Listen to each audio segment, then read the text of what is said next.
ไปน้ำกันพุ่นละ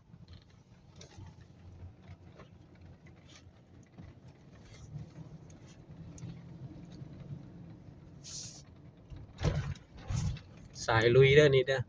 ลุยตรงไหนตรงนาพี่ปลาอยู่ดงพี่รถของการค่อยเจ้า64สายลุยรถติดรถตำกันจักตำใส่บ่ฮู้แต่ว่ารถตำยินเพิ่นว่าหรอกว่าไปน้ำเขานี่แหละ เอาบ่ไปตามทางเอามาตามทางเอามาตามทงนา